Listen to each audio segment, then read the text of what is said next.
you believe that we started recording right in the middle of 2020 with all of the COVID and lockdowns going on around us, unable to meet up? So like many a young gentleman, we turned to the internet for our entertainment. Tried to find a place where we could meet up and talk about the good, the bad, and that time that Stu saw a pelican on the canal. In order to facilitate our dreams of answering all of the big questions in film, and after a few attempts at recording via other methods to various levels of success, we found Zencastr, a super easy web-based one-stop shop for recording. Log in and you're ready to record in a matter of seconds. It doesn't take a tech genius to get high quality audio or video. And on top of that, the one time we have had an issue, the fact that the multi-layered backups are stored locally means it's easily fixed all in browser. There are plenty of tools you need when you start podcasting, so let Zencastr take that headache away as it offers a place to record, edit and distribute all from one website. Any lazy bones Jones can pick up and play and have studio quality audio or 4K video put out for the world to see when using Zencastr. Go to zencastr.com/pricing and use our code CAGEFIGHTING and you'll get 30% off your first month of any Zencastr paid plan. We want you to have the same easy experiences we do for all our podcasting and content needs. It's time to share your story. And now, hit the music.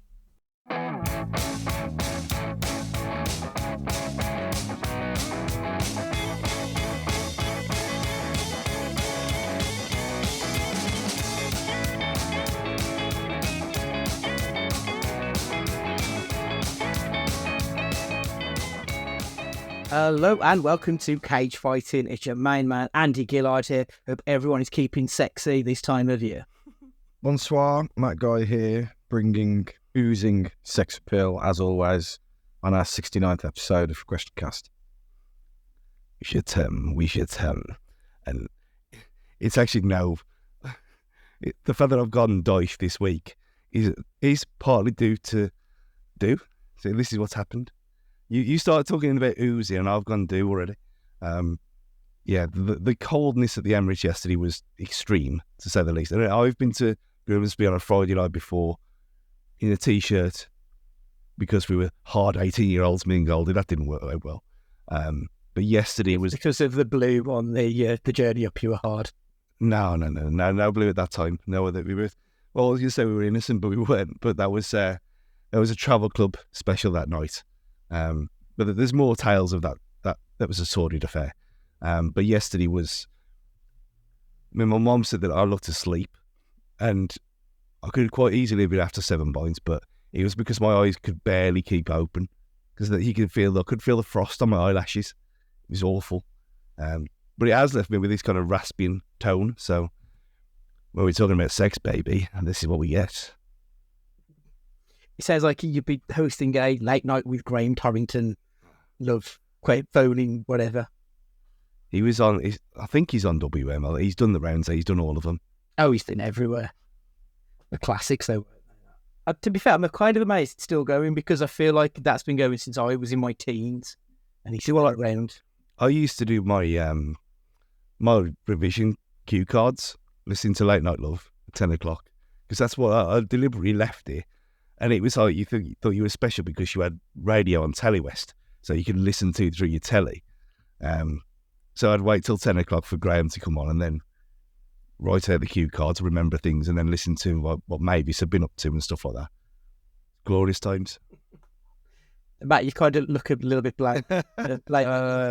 Yeah, I haven't got a clue what you're talking about. So it used to be, was it Beacon Radio, I think? It was Beacon, BRMB. He went on one of the other. He might have done on The Wolf eventually, and then he's WM now. So yeah, Graham Torrington used to be the host, and people would call in with their tales of love lost or love found, or one case that I always remember when they found a box under the bed which had a shit in. Like, oh, wow. This is the level of weirdos that were calling into that show, and he was playing love songs as he was talking to them about it.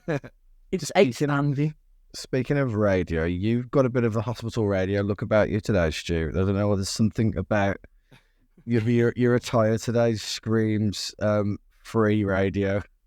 Not free as in natural, like free Birmingham, like not non for profit. Yeah. WCR and stuff like that. Yeah. It's basically just a Coca-Cola holidays are coming Christmas jumper. But it's the headphones being white as well. There's something about it. I can't quite in it. I feel like he's just missing a pair of like Timmy Mallet style big glasses. Yeah, for sure. Bro. Well, then they're in the drawer over there. Them glasses are glasses, yeah, from when you had your injury. Yeah, when I had to, which were actually baby glasses from the lamp, which got repurposed. Yeah, I've still got them just in case anything happens again. Anyway, as Stu has already spoiled, that we are here to talk about sex because it is QuestionCast 69. I sort of stole this idea from one of the other, like a YouTuber that I follow who just talk about wrestling.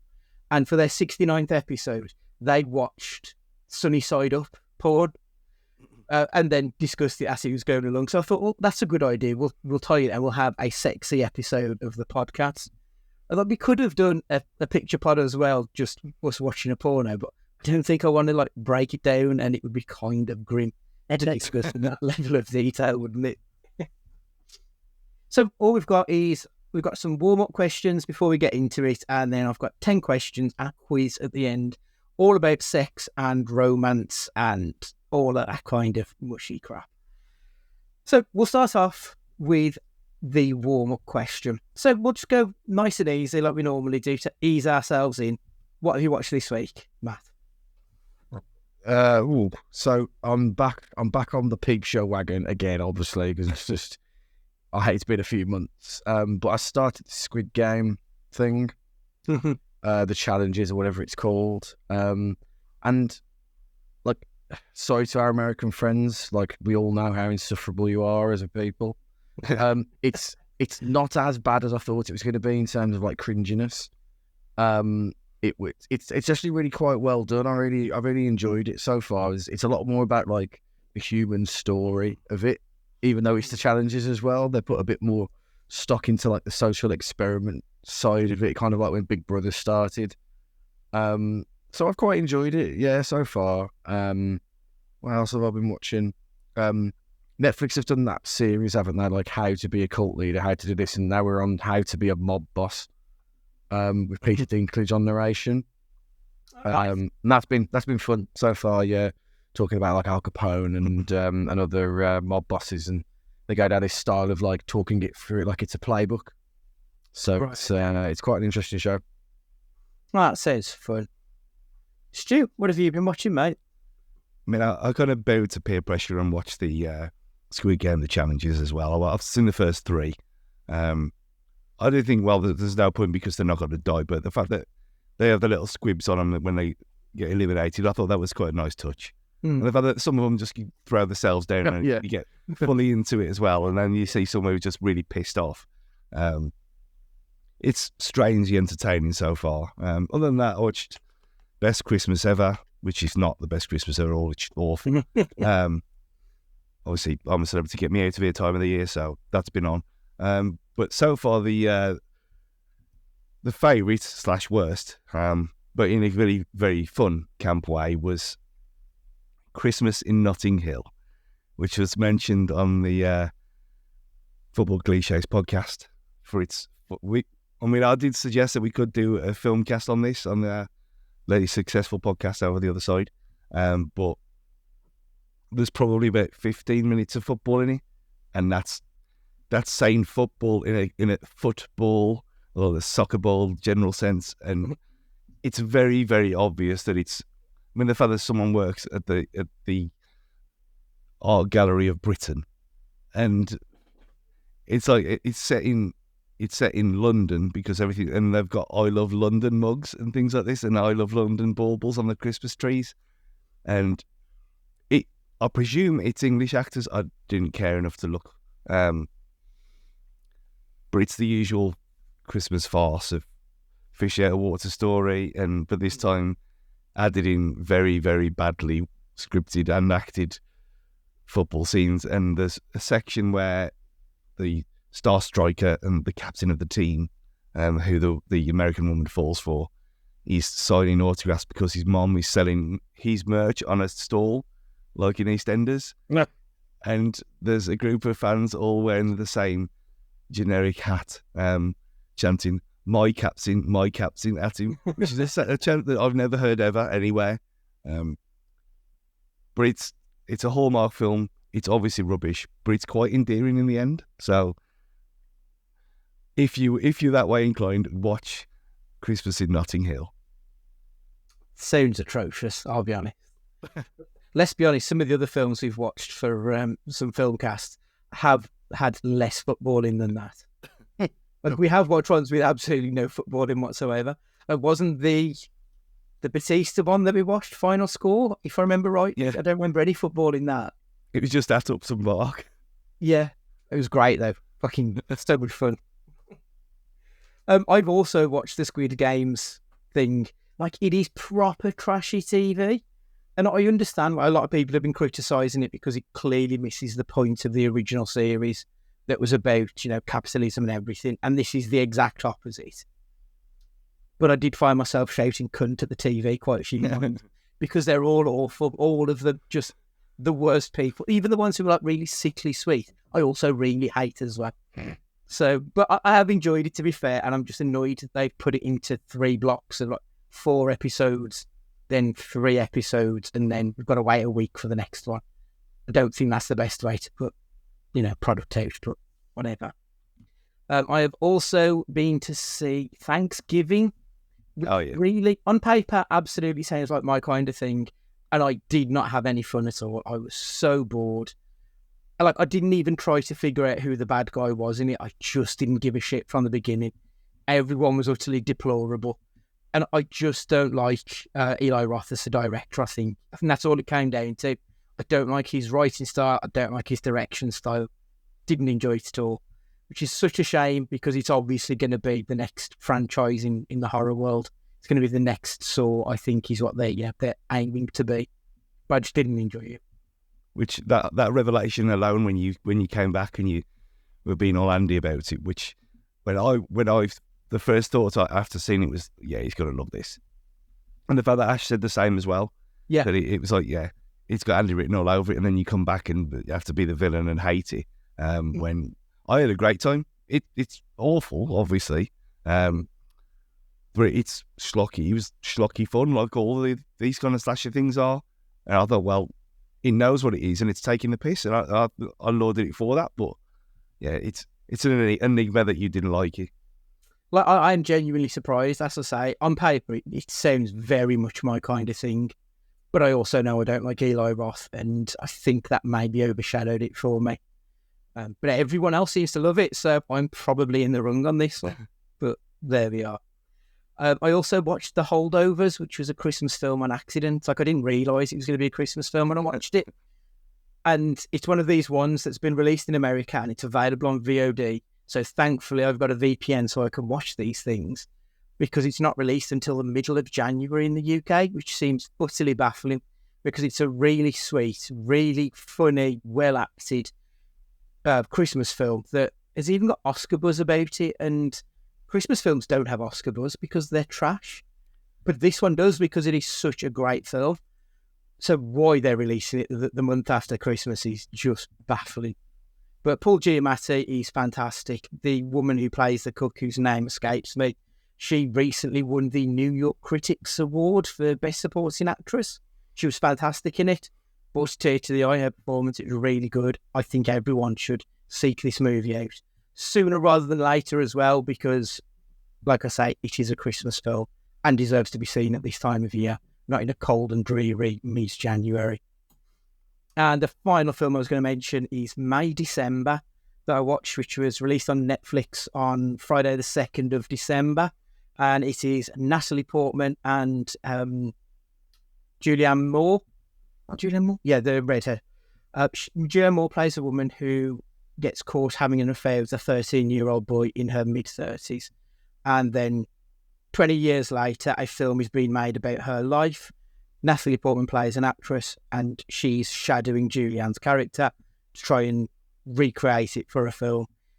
It's a really good movie, really powerful, ironically, because we're doing this sex-based episode about consent and everything to do with that. Obviously, with a 13-year-old boy cannot give consent.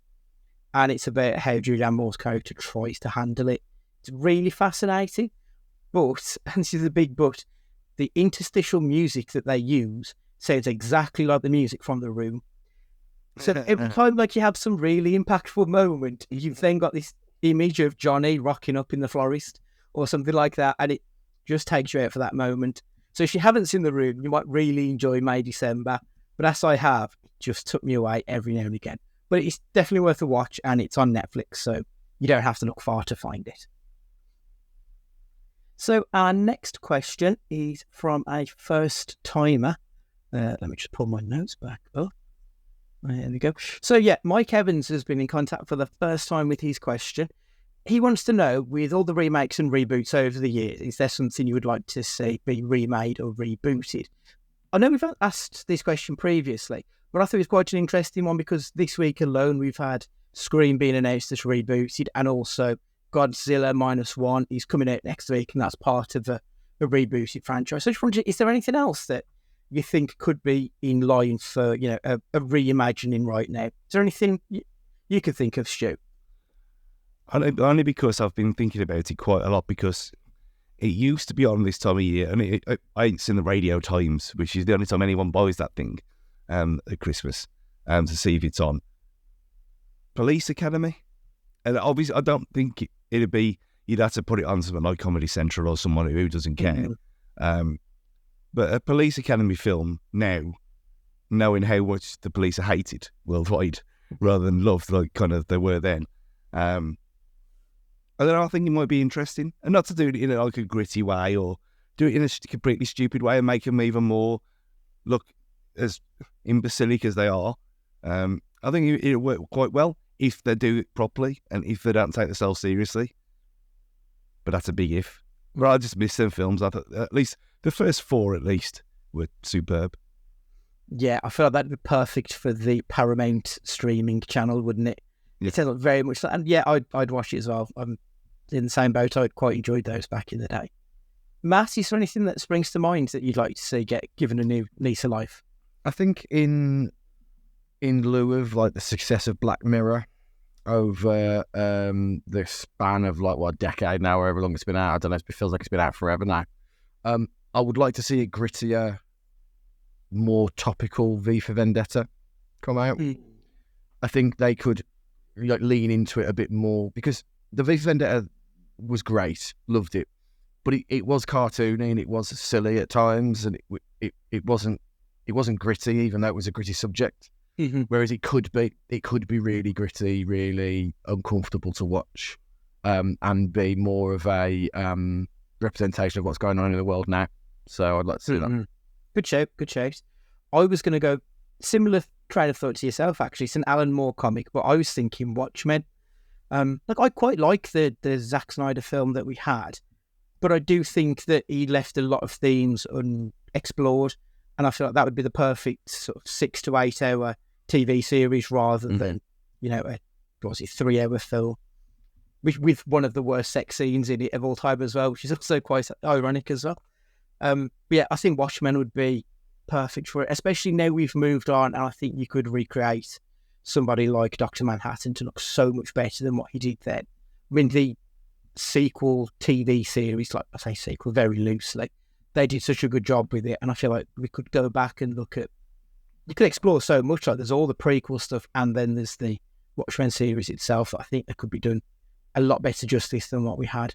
So that was my answer on that one. And the first question that we've got is, I don't know if Dean's been in contact with us before. Like he's a long-term follower, but Dean Marston, I don't know if this is the first time you've ever asked us a question.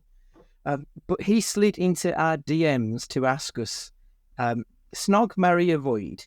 Now the choice is the 2 other hosts of this podcast and Nick Cage. So Stu, you have to pick myself, Matt, and Nick Cage. Matt, Stu, and so on. So Matt, snog, marry, avoid of that wonderful trio. I think beard on beard rubbing would be an issue, so I'm gonna have to snog Stu. I'm going to avoid Nick Cage because I don't have much of a patience, especially in the morning. I'm a very irritable person, and I think we'd have a long and happy life together, Andy. So I'd marry you. That's beautiful. Thank you very much. Stu, what do you think? I mean, for the beard issue again, it's got to be Snog Nick Cage. I know he has got a beard a lot of the time now, but at least he's willing to shave it off. To be honest, you two are not. Marry. It's probably had to marry Andy, mainly because I couldn't live with Matt because of the meat issue. I can't be giving it up. I can't be giving it up. It's not happening. So yeah, reluctantly. Yeah, You're avoiding Andrew. Yeah. See, I think we would argue a lot, Stu, if I'm honest. Oh, are you? Well, we argue every single day. Yeah, I really do. But it's all within love, don't get me wrong. But no, I think definitely. Yeah, I agree. Sorry, carry on. If you put either both as the Church of Cage group or the Fancast group, or just put both into some kind of psychiatry, I mean, they'd both say, you people can't be together at any point. Because it's just arguments all day long, every day. Yeah, it really is, yeah. Matt, I agree. I think there'd be too much Velcro going on with the beards. So, I don't think that would work, I'm afraid. Okay. Stu, like I said, I think we'd argue a lot. I think it would be over television because I would really struggle to watch a lot of this reality TV and that. So I don't watch that. He watches more than me. Yeah, but he does because his wife forces him to. Yeah, admittedly, I choose this stuff, but exactly. The Big Brother, I'm a celebrity. That is it. That's all I watch now. Well, unless you count The Apprentice, but that's all there is. I don't watch Love Island anymore. I had my little dalliance with that. No more. So I am limited to a certain time of year. So you'd have to be the fling, Stu. I think it would just be yourself. With Nick Cage, they say never meet your heroes, and plus, I mean, I suppose if you avoid him, he might carry on making films, which will keep this podcast going. So that's fine. Matt, you and I can have a nice cuddle and a coffee every morning, and that's perfect. So there you go. So yeah, thank you very much for your questions. We do also have a couple of the questions that I've dropped in the top 10 as well that we'll get to. Will you just say, please do not make porn of this. Do not make fan fiction of them two as bears, because that's rule 34, isn't it? Of the internet? if it exists as a porn of it, that's a thing, isn't it? I think it is. Right, so the first question is, what is the most awkward sex scene you have ever watched? This can either be awkward because you were in the room with your parents, for example, or it was awkward on screen. Matt? Oh, what did I put down for this one? I think, awkward. I put Superbad as my one. Okay. There's the cringy line when he mentions about the sperm being antibacterial or whatever the word is.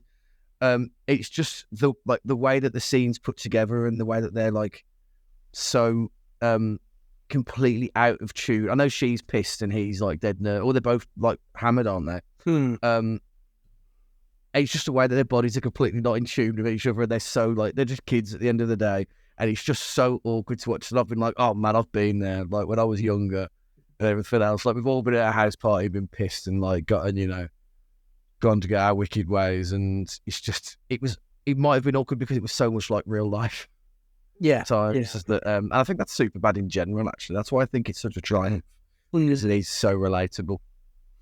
Absolutely. I think if you were of that age at that time, you would definitely get on with the characters. It's supposed to be like in betweeners and everything as well, isn't it? It's very much a moment in time for most young men, I think. Stu, most awkward. Before that, December is not on UK Netflix, by the way. Is it? I've just looked for it. I thought, you said the wrong name. No, because it says theatres and Netflix, so it might be one of them that we get it later, which obviously it's not going to happen, is it? Because we just got to go and steal it or VPN it. So. I was going to say, yeah, I found it by ways and means. Yeah, very well done, people. I had to, because I watched you exactly what you meant. The watching with your parents thing, I watched Terminator with my mom when I was about 10, 11.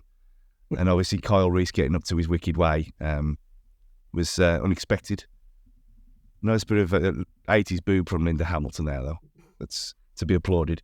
The other one was Brokeback Mountain, which, not knowing what that film was about, really, I thought, oh yeah, gay cowboys out, this is going to be a laugh. It's very much not a laugh, is it? So, God, no.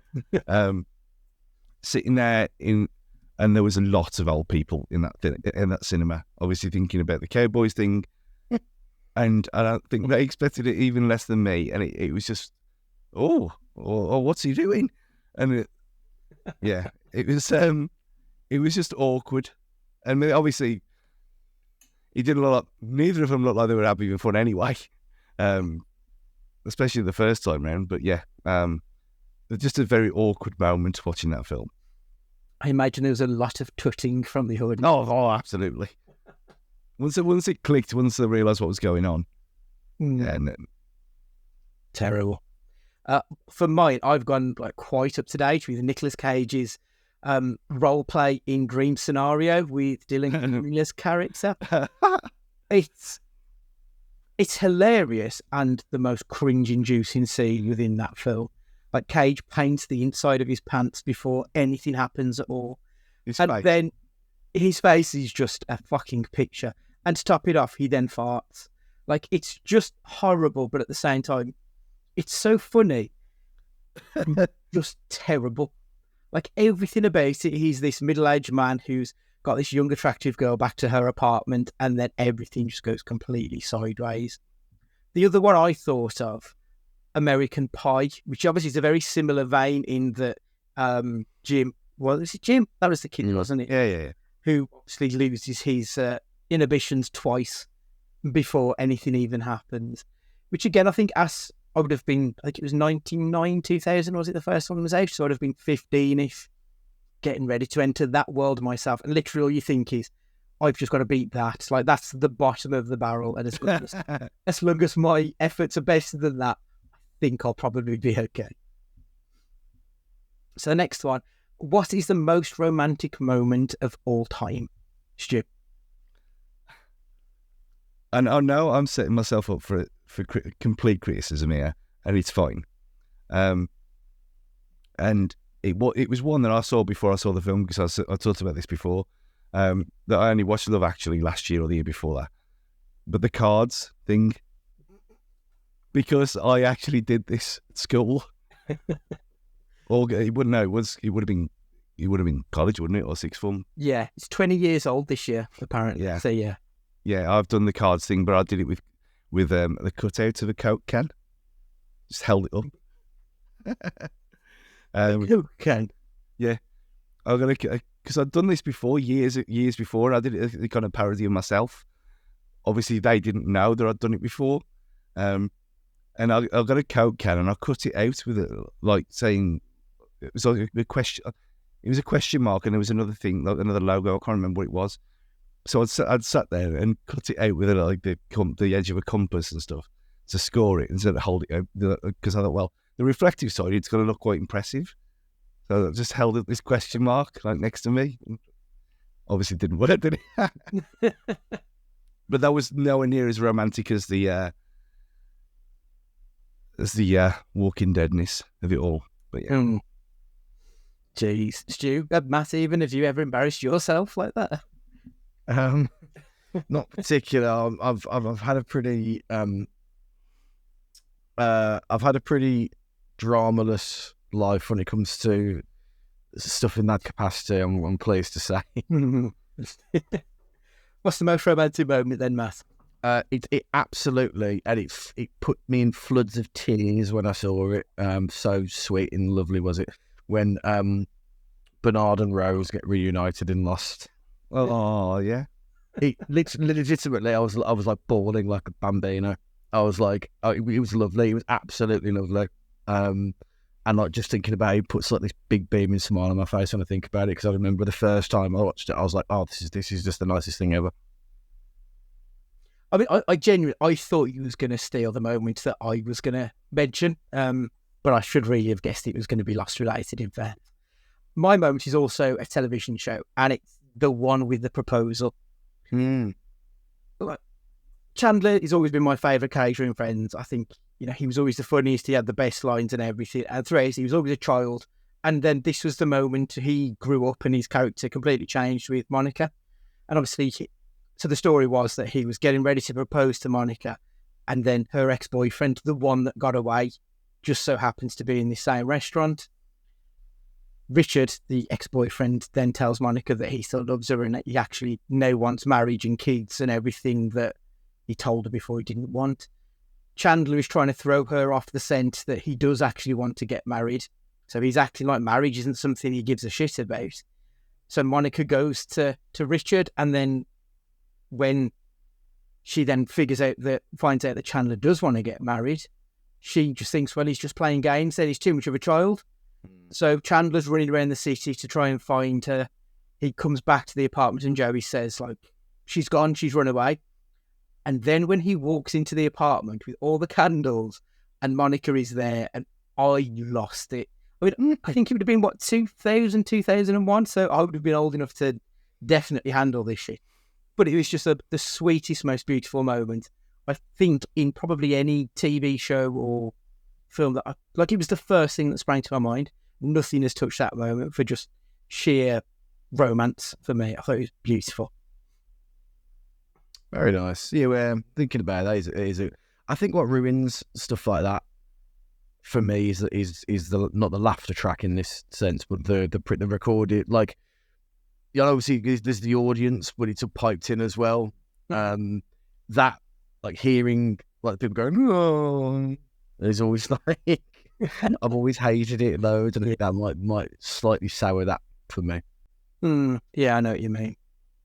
The next question, this one has come from our friend north of the border, Monty. She asked what our thoughts are on BDSM in film.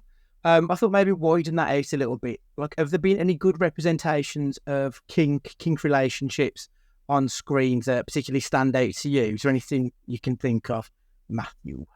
Well, no, I couldn't. If I'm brutally honest, because I think it goes one of two ways. I think you either get like that 8mm film we watch, like, it either goes down that route and it's really seedy, and that's how it's portrayed, or it goes the other way and it's always in a comedy where, to save a relationship, they try something that the other person wanted to do and it ends up going like dramatically wrong, or like in the bowl kind. Yeah, like when Jez ends up taking a strap on in Peep Show. Huh? Like, it's just like I and this might be because I don't, I'm not into as many of the indie kind of films as you are, Andy, that, like, we just haven't had that in the mainstream so much, that, it being like a serious subject, not either everybody's dressed in black leather and it's underground, or it's in a comedy. Do you know what I mean? So I don't think there was a great representation, to be honest. No. Stu, do you agree, or is there anything that springs to your mind? Well, the fact that I have not been in any way, shape, or form introduced to this world at all. Although my first thought was Zed in Pulp Fiction, with a gimp mask, but obviously that's not what she wants. Other than 50 Shades, which seems like the kind of, oh, this happens, does it? Oh, for the older people kind of thing. That 365 Din thing. Was it Polish film? Yeah, Polish film, which it was not so much about that, but more of it as liking being controlled, and there's a bit of like naughty hanky panky in it, so to speak. But yeah, you are right. There isn't much, is there? Because whenever it's kind of portrayed on the screen, it's always either weirdo or someone who's got something wrong with them, or they've gone too far, or something like this. So yeah, maybe there needs to be some kind of on-screen representation of the BDSM community. So I was trying to think of it in a more mainstream sense, because you are right. Like, it does feel like it's a lot of 70s video nasties and very indie-fied sort of films, which do show like the different side of life. The only one that I could think of from a mainstream director, or the first one I could think of rather, would be Crash, the sexy version of Crash from 1996, the David Cronenberg film with James Spadery. That felt like that was the first time that we got to see a man-woman relationship that wasn't, man and woman fall in love and then make the beast with two backs. Or there was something a little bit different to how that was set up. So I feel like that might have been the first moment. Then we have had other films like the guy who did 2001: A Space Odyssey. I can't remember his name. Kubrick, who did Eyes Wide Shut. He's another fairly mainstream director, and again, that was, I believe it was about the swinging lifestyle. It's not a film I've actually seen, but it's just like it's starting to... Hang on. Now, isn't it? Why on? You've never seen Eyes Wide Shut? No. You know, I've seen most of Kubrick's films, but for some reason, that one has just eluded me. I think it's one of those that whenever I fancied a film, that's never really been on the list of one that I'm asked about watching. I don't think you wouldn't choose to watch it over a lot of these other ones, but I think you'd probably love it to death. I remember the reviews being really snooty, just saying it was like his worst film, so I was never bothered with it. I mean, I should watch it because I do like his other stuff, but that one never really. To be honest, I'd probably say that you will say it's ahead of its time. Right. Okay. I'll add it to the list because I like kind of a free time over Christmas, so let's give that one a blast. The other film that I was going to mention as well, obviously because Cronenberg was very much about symphorophilia, which is the sexual arousal of seeing disasters. This then later moved on to one of my favourite films of a couple of years ago, Titane, which is about mechanophilia, the sexual arousal of cars and stuff like that. I feel like there's a direct through line, but we do move very much towards the indie. I mean, that's a French film, so it didn't get a lot of play in this country, but it was outstanding. And then, 50 Shades is the other one, really, which I've not watched, but like even people who've watched it tell me it's shit, so I don't know. But it doesn't feel like there's been a particularly good exploration of that in the mainstream, at least. Did your mum ever used to read Mills and Boon? I don't think so. It feels like it's someone who grew up reading Mills and Boon who thinks they can do better. That's what I mean. I don't know. I'm obviously not read the books, have I? But watching the film, that's what it seems like. Okay. Because didn't it originally come from someone who was a fan fiction writer of Twilight shit? Like, I think that's how they got into it. That would make a lot of sense. But again, I don't know. I've seen all three of them. They're not very good, but... No, not for me. Next question number 4. How do you think the representation of the LGBTQ plus relationships and sex has changed in film over the years? Stu? Good. I mean, going from what I said earlier about Brokeback Mountain, this is not teeing myself up, by the way. You go from that and now you get Christmas films that have just got gay couples in. No one cares. Well, obviously, some people care. Yeah. But not enough people to care that they won't release it. And now you get, a couple every year? That's just got a gay couple, one wearing green, one wearing a red sweatshirt, as is the rules.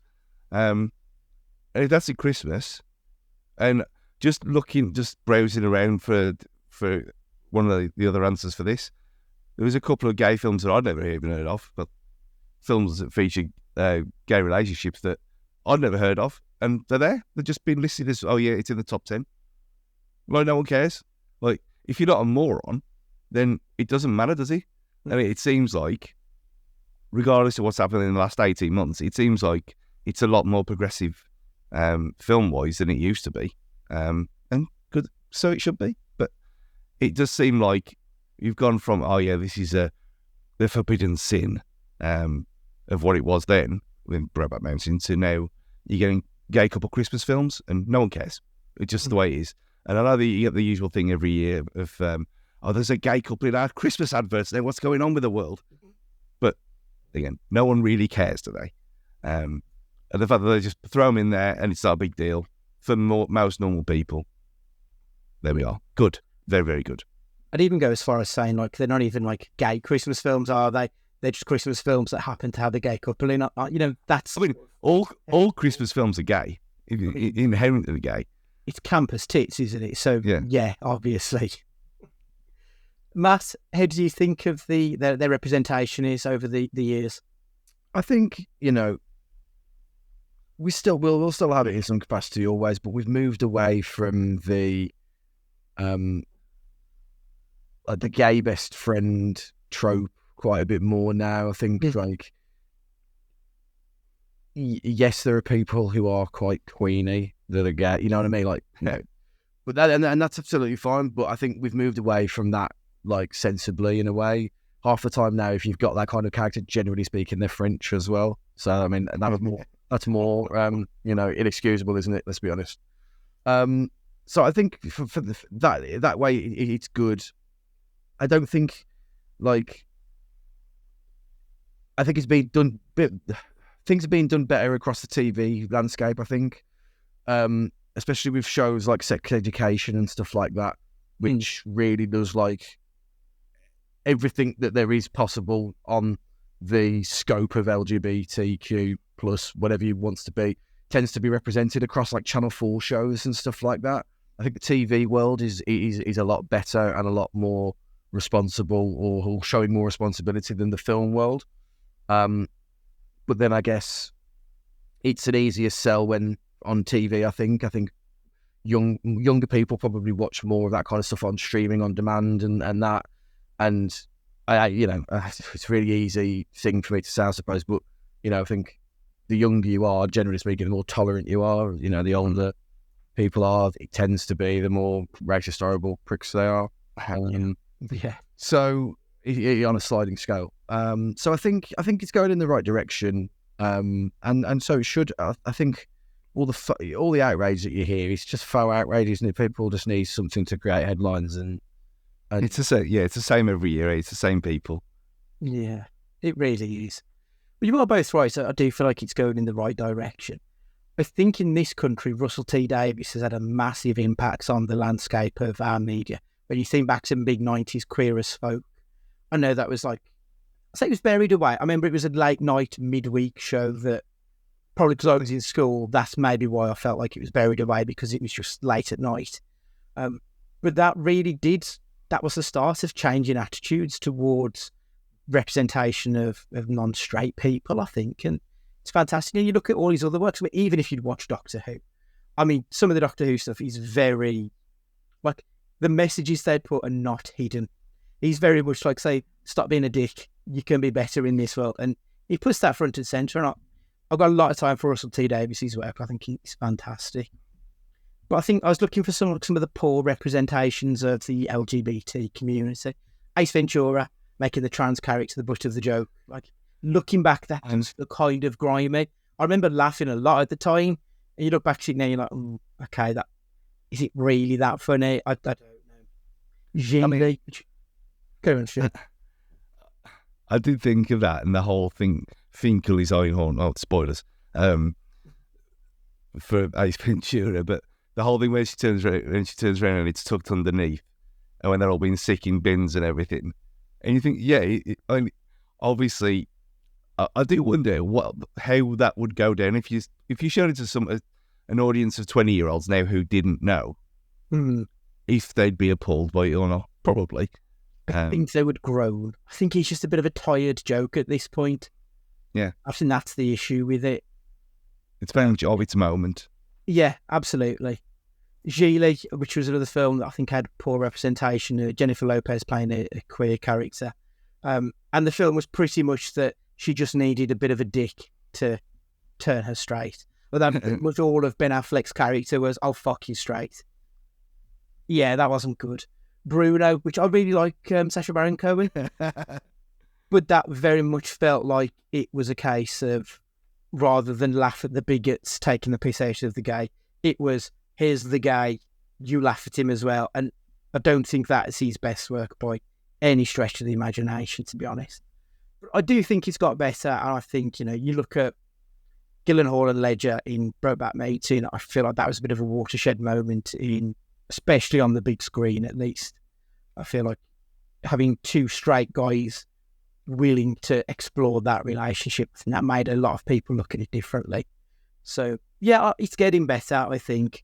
Obviously, I can't speak for the gay community myself, but I hope that they feel that it's getting better as well, and there are less jokes at their expense. I mean, that they can still be jokes at their expense. Like there can be jokes at everyone's expense, but as long as they're not the only ones, that's the point. It's about not punching down, isn't it? I think that's the difference between then and now. If you look at something like Kenneth Williams' mega camp stuff, like you look back, see it's a bit cringy, and that's not really what gay people are all like, so let's be honest. So next question, how do you think attitudes towards sex in film have evolved over the years? Has it got better? Has it got worse? Matt? We see a lot more schlong on the big animated screen than we've ever seen before, which is fine. Everyone, the schlong deserves to be set free. But I think obviously and rightly so, we talk a lot more about consent and everything now, and it's represented a lot more. And I'll tell you a TV show that always has its finger on the pulse, which is ridiculous for me to say, is Hollyoaks. Like as trash as it is, and as crap as it is, it always like has current topical things in its themes, and uncomfortable things as well. It's not like, yeah, it's got its elements of being just a trashy, crappy soap, but it never, again, another Channel 4 product, it never kind of shies away from tackling the difficult things, and consent is a massive part of that. So I think from that point of view, I think we're moving in the right direction. When it comes to like more like your comedies and stuff like that, I still think, and as it should be, we still get a lot of kicks out of like when sex goes wrong, and when people like when there's bad sex and that side of things. So I don't think it's really moved on in that, but why should it? It's a tried and tested formula. When we started going through like the phase of like Zack and Miri make a porno and sex tape and stuff like that, it felt like we were going a bit more down the. It wasn't even that they were like raunchy.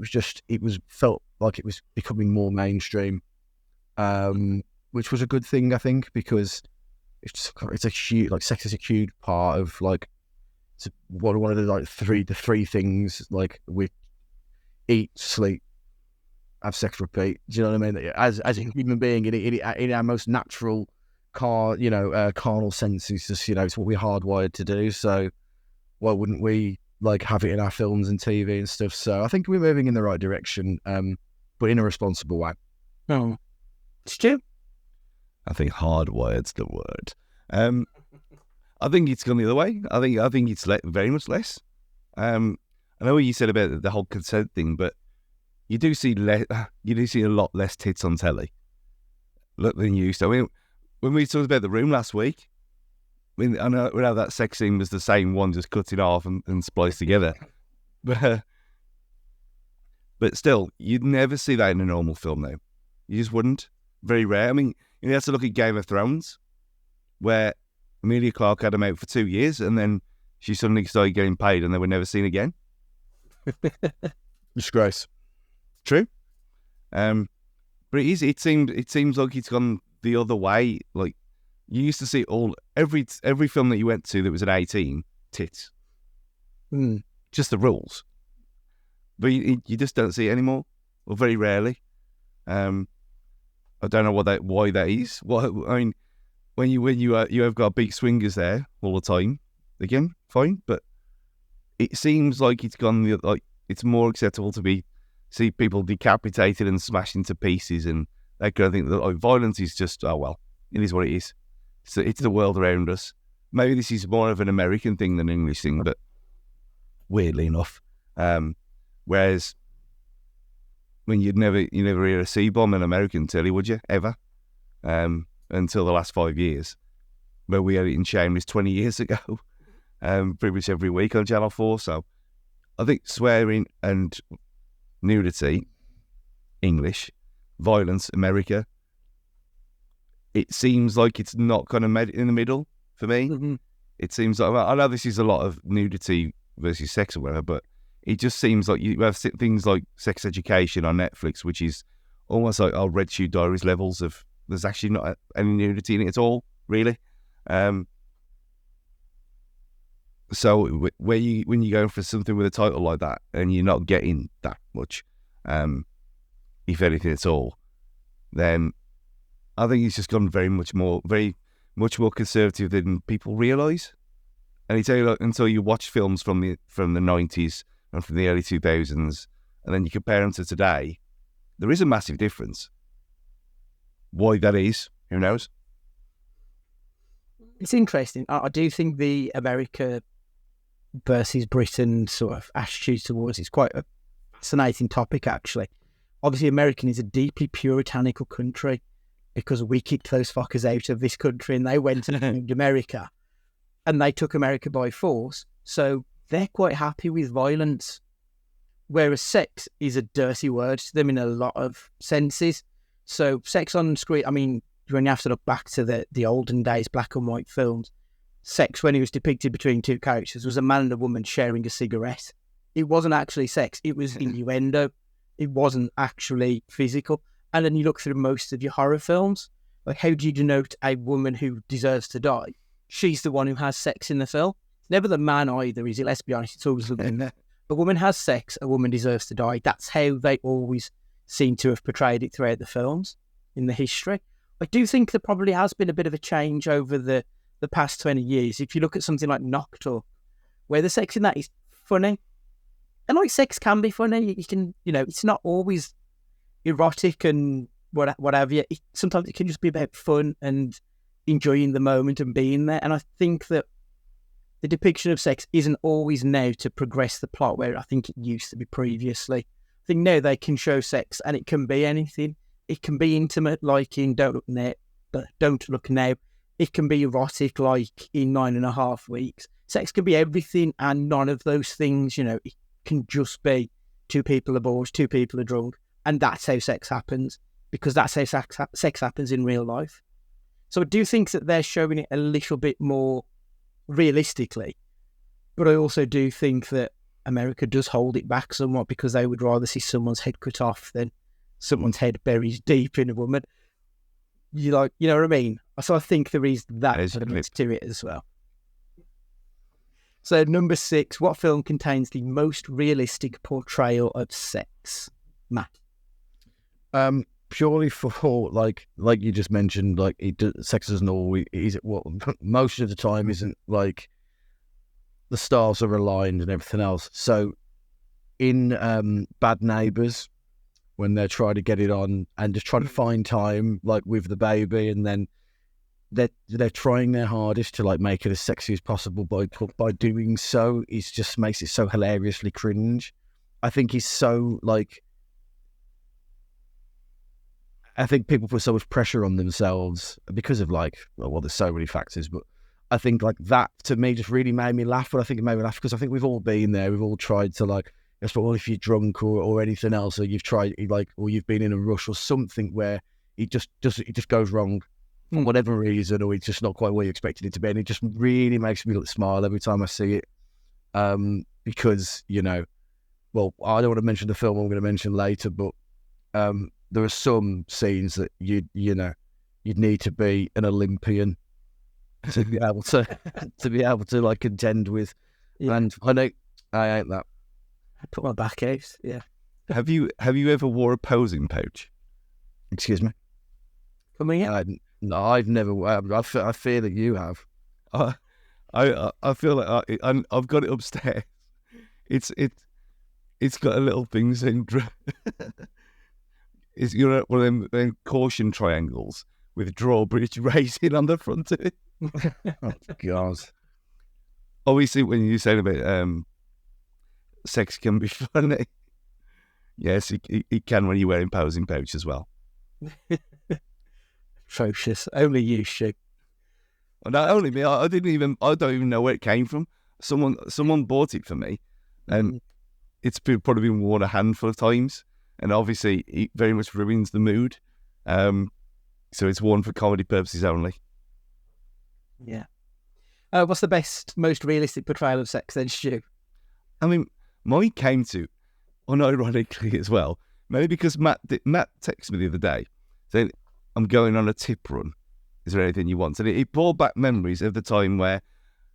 Where are you going with this shit? No, It's just, I just don't know. Nothing about fucking shagging in tips, like sticking a dump or anything like this. It brought back carnal memories of the time when I broke a bed. It was a metal frame bed, and it wasn't very sturdy. Let's just get that out there. But the thing collapsed because it was wild. I had my long hair. I was like a fucking stallion. But saying that, it's basic instinct. The things that are very, very old, but as when it gets fucking hardcore, that seemed very realistic to me at the time. And I haven't seen it for a long, long time. And obviously, I didn't really watch the second one with Stan Collymore for 12 minutes. But Basic Instinct seemed at the time very realistic of two people who can't get enough of each other. I don't think I've seen that film for 25 years, probably. Like, I feel like it was the end of the 90s the last time I saw that. Christ. Shoes fetlocks blowing in the wind. That's all I can think about now. Dear God. I'll send you some nightmares tonight, I think. I found this really difficult. I found it a lot easier to think of like really bad sex scenes, like stuff. I've got when Brad Pitt and Angelina Jolie get it on. I think it's in Mr. and Mrs. Smith, and they're like flinging each other around the room and onto the sideboard, and it feels so performative a lot of the time. It's not like you don't look at them and think they're enjoying themselves. It almost looks like they want you to enjoy themselves, and it doesn't look real. There's like a very faux Hollywood sheen to it. Same with the sex scene that I mentioned from Watchmen, which is just one of the most cringiest fucking things ever. And like they even play Hallelujah, and I love Leonard Cohen, but when they're playing that as he's about to blow his load, it's awful. So I really struggled with it. But I think there's a reason that Don't Look Now is often cited as the best sex scene in cinema history. A couple living their life post a very traumatic event, struggling to get along, and then there's just this moment of where they have a laugh, and then it evolves into something more, and it just felt real, and there's almost an innocence to it in a real world sense. So much so that obviously people for years always thought that this scene was them actually having sex on camera. Even Julie Christie's boyfriend Warren Beatty flew to London to meet with the director to demand that this scene was cut from the film because it was so realistic a performance. So I think that is probably the best performance, or the best portrayal, rather, of a sex scene in a film. Question number 7. If you could rewrite the ending to one romantic film, what would it be? Stu. Titanic. I was really gutted. I was really sad. I thought, if she wasn't such a selfish bitch, there was plenty of room there. He could have held on as well. He didn't have to sink, did he? No, but it's like, he tried to get on and it sank, and that's why he ended up going back in the water. He couldn't get on there. They would have either both died or one of them died. No, haven't he? You'd have just had a bigger door for them to lie on, would you? Yeah. So he floated a bit better. There was plenty of debris. He didn't have to go into the deepest depths, as Alan Brazil would say. Yeah, I was. Other than that, I mean, that scene in the car could have been for the last question as well, with the paw print on the window. That was quite good. I remember a proper thing with Kate Winslet, and I was disappointed with myself that I'd never meet her. This is a youngster, but yeah, but I was really, really sad. I mean, when I watched it for the 3D treatment as well, early last year, was it early this year or last year, whenever that came out? But yeah, it's just really sad. I mean, forget about the old woman bit. That could have been cut out. We don't need that. It could have been. They could have been sitting there in their rocking chairs, and they could have lived a long, happy life together. But no, it didn't need to go back down. I mean, obviously we got Britney Spears videos and stuff from that moment, but no, Jack should have lived. Spoiler. Matt, what ending would you change? I'm trying to remember, because I swear it doesn't happen, but I think I'm having like a Mandela effect moment here. But at the end of I Love You, Man, which isn't a rom-com. It isn't a rom-com. It's a bro rom-com. But Yeah. like Jason Segel, what was his name? Segel. He doesn't find love, does he? He just kind of grows up, and that's that. But I feel like his character deserved to have love in his life and meet someone that is in tune with him, because actually he was just a sound guy all the way through, and he was like, yes, he has his arc. He's kind of just growing up, but I thought he should have found love as well. You know, and they both find their happiness, and then you know they're still then friends, best friends that are just in couples. I would have liked to have seen that, and also a film that I didn't realise until I googled it for this was really poorly reviewed, which surprised me. But you know the Vince Vaughn and Jennifer Aniston film, The Breakup, which I think is quite good. I quite enjoyed it. It's really badly reviewed. It would have been like they just see each other in the street, don't they? And then it's a bit like awkward, and then they go. It would have. If they could have somehow had some kind of kinship, friendship, something like that. It just felt really. It was a really weird ending. The way that wasn't it? Yeah, it was after that entire film, and then like it didn't really feel like not a redemption, but I don't know. It was just a weird ending that didn't sit well with me. Yeah, I remember that film. I really didn't enjoy it because I remember the trailer. It made it out that it was this really snappy, snipey comedy, and it isn't that film at all, is it? No, It's actually like there's more drama than there is comedy in this dramatic comedy. Like, so it didn't work for me. I think I wanted it more of a comedy, but I didn't realise it's Peyton Reed was the director, the guy who did Ant-Man. Kind of surprised me a little bit. Weirder. So my one is it's quite a famous scene. So Lost in Translation. The pair have this emotional, intimate affair throughout, and then at the end you see Bill Murray's character has sex with this other woman, and Scarlett Johansson is a bit cold with him on his last day before he has to leave Tokyo. And then right at the end, he gets out of the car as he sees her in the street and goes up to her and gives her this embrace and whispers something to her. Don't get me wrong, I don't want to know what he whispers because I think that's the beauty of that scene. You don't find out. But we've been on this roller coaster ride with Scarlett Johansson's character, and I feel like her character has outgrown her husband, and I just want a little bit of a resolution on what happens between her and her husband. Even if it's just a case of we then see her back home in an empty apartment away from him. Because I feel like she deserves better than him. Not necessarily to be with Bill Murray or anything like that. But I just feel like they missed that trick of just giving us a little bit of a resolution on her story. But I think that's a really good film that is one that I also think is very divisive and people either seem to love it or hate it, that one. I hate it. I've never even got to... It's one of the very, very few films that I've never got to the end of properly. And this is why we can't get married, Stu. Yeah.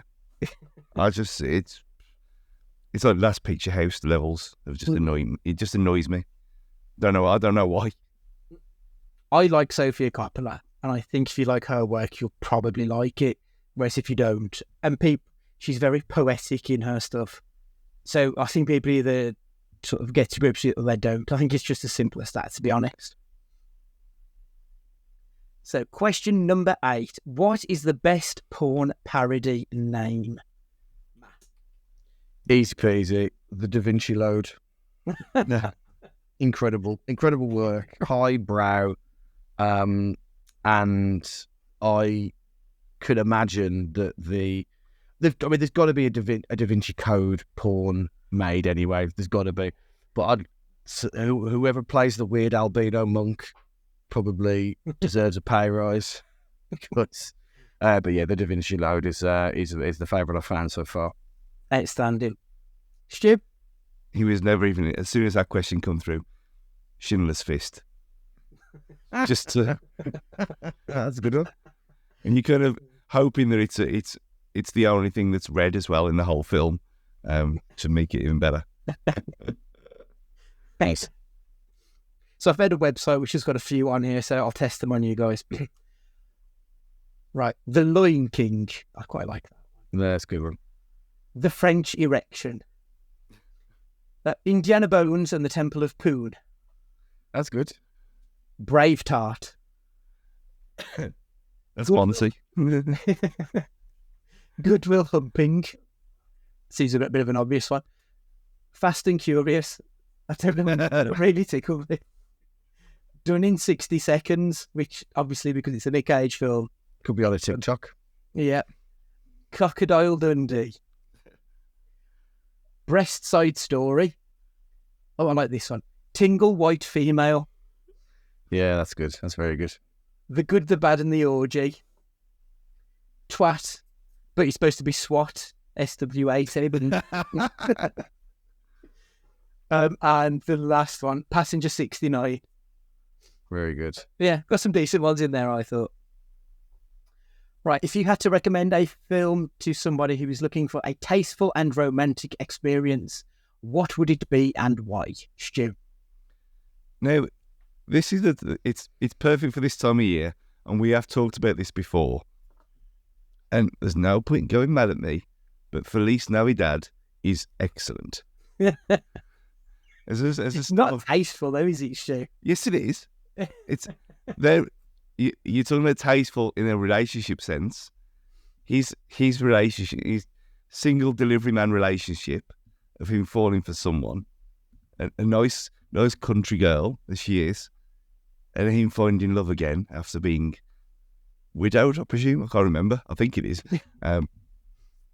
Seen it twice. Can't remember. But it is on the docket for this year again, because I do, as is said, other Nick Cage Christmas film, which we can't mention yet. But yeah, he's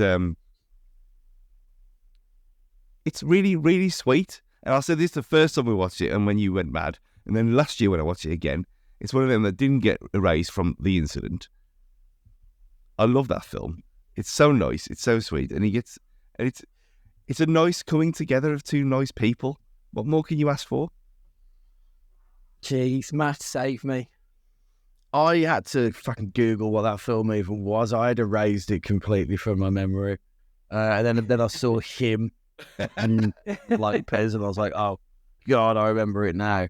Yeah, that was really one of the worst things ever committed to films. Yeah, atrocious. Melissa Joan Hart directed. All I remember about that film was her dad was just this really strange pervert. That's all I can remember. That's right. Terrible. So, what tasteful film would you recommend to someone, Matt? Crazy Stupid Love. I don't watch romantic films, romantic comedies, anything like that. They're really just not my cup of tea. But I had quite a nice time with this.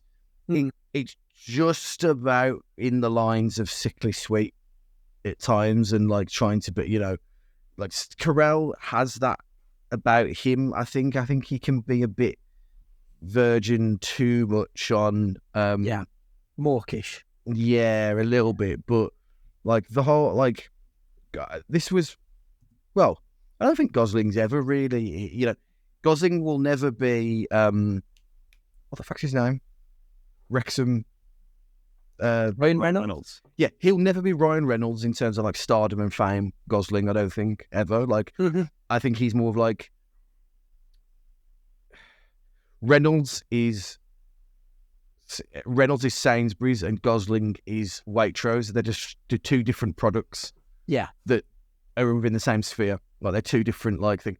But I think in this, I think he was excellent in this. The film was sweet, but it was a comedy, but at the same time was definitely a romantic film as well that just ticked enough of the boxes to make it bearable. Because like when I say I don't watch them, I find them irritatingly, nauseously shit romantic films that just do nothing for me. But this ticked enough boxes that I actually quite enjoyed it. Okay, cool. I don't think I've seen that one. That's the one with Emma Stone. Mm-hmm. Yes. Okay. Should add that to the list because I have heard a few people say similar to yourself that it's worth giving it a go. The film that I'm going to recommend is Past Lives because I've absolutely adored this film and it has stuck with me all year since I've seen it. And I'm a sucker for unrequited love as well.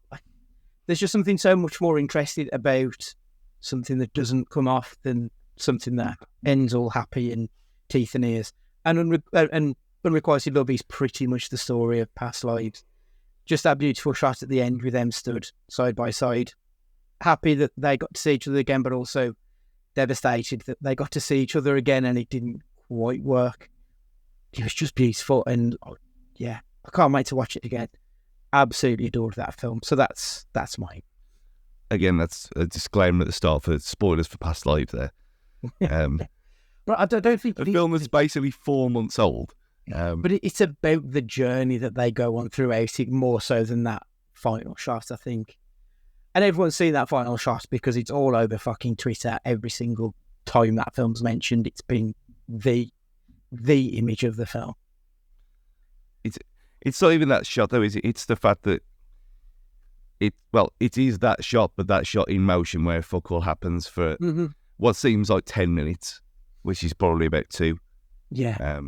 I remember like holding my breath throughout that. Yeah. Well, it's just there were because it's so silent as well.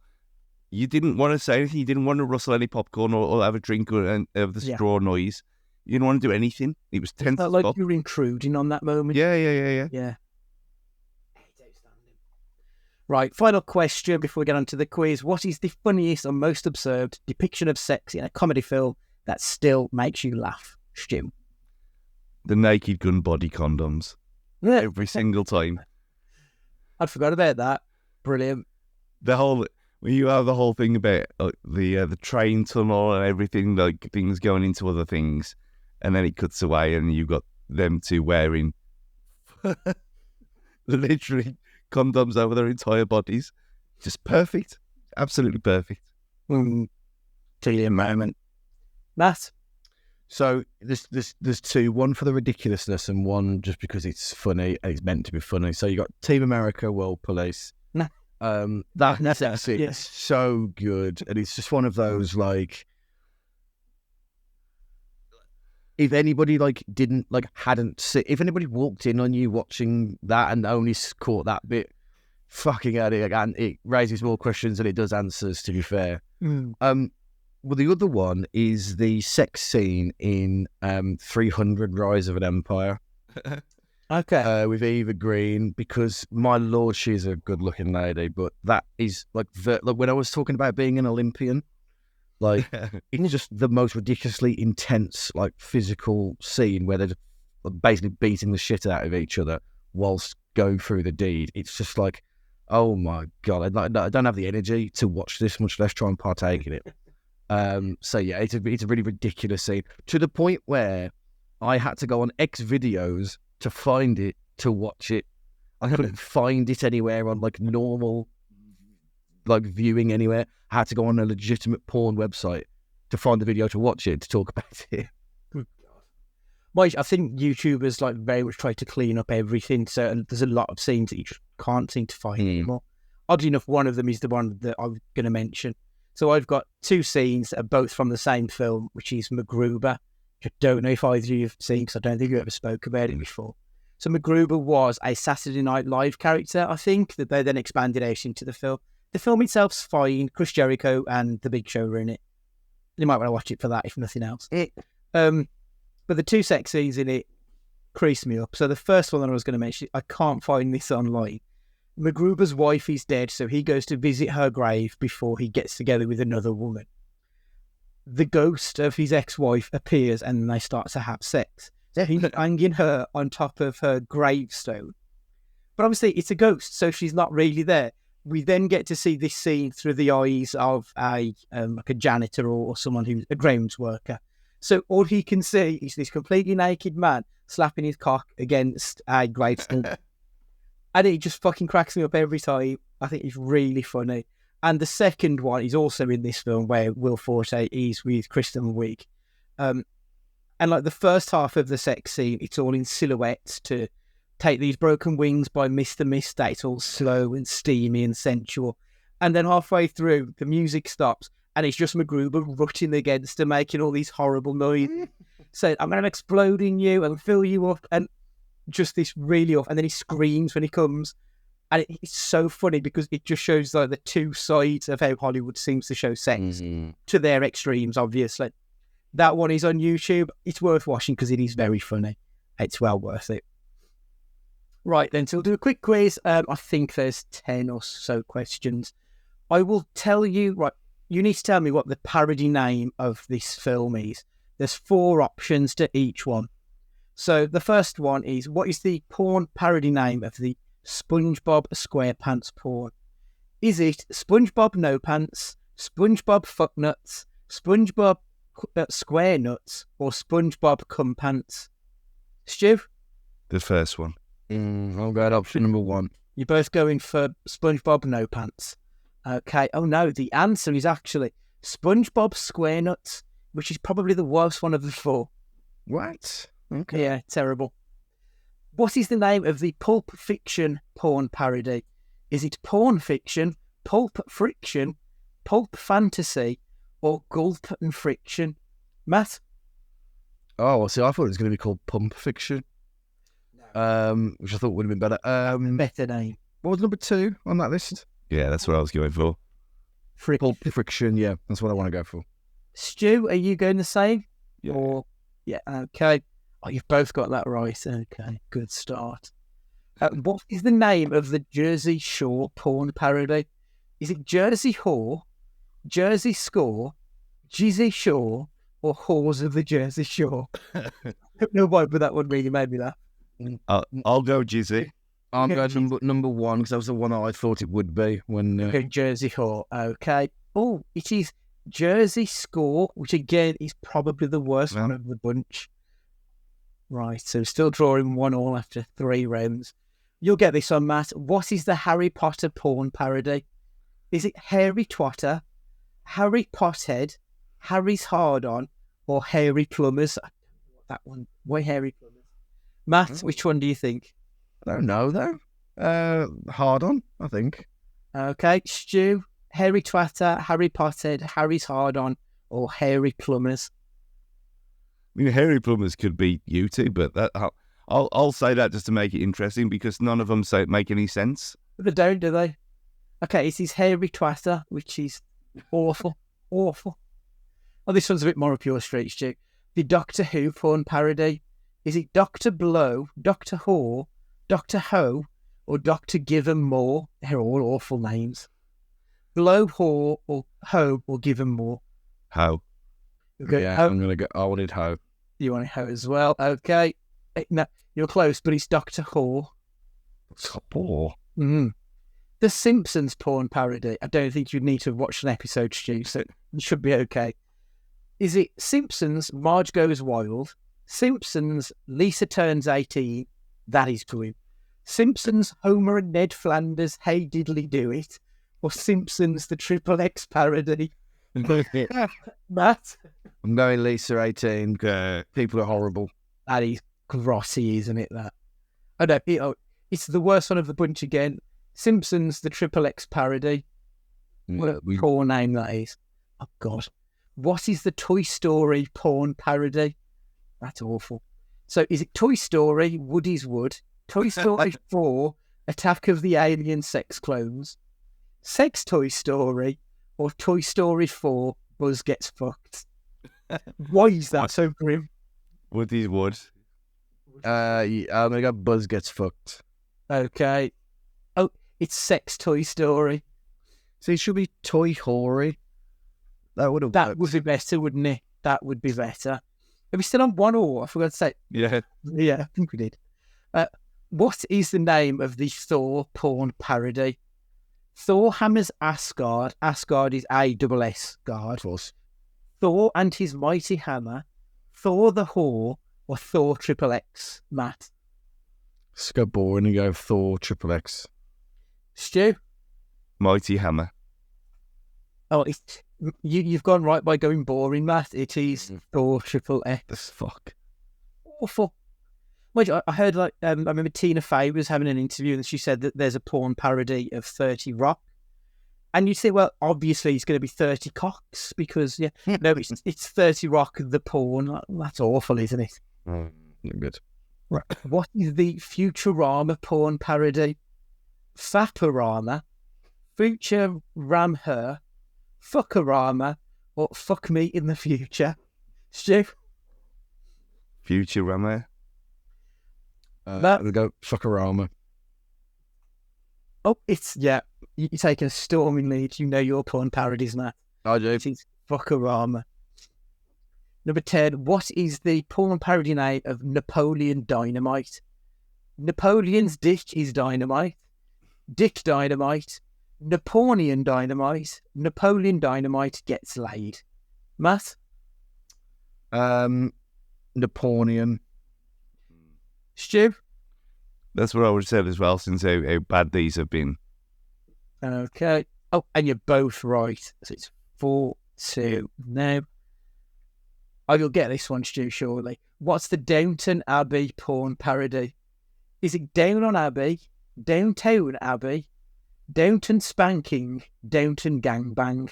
Stu?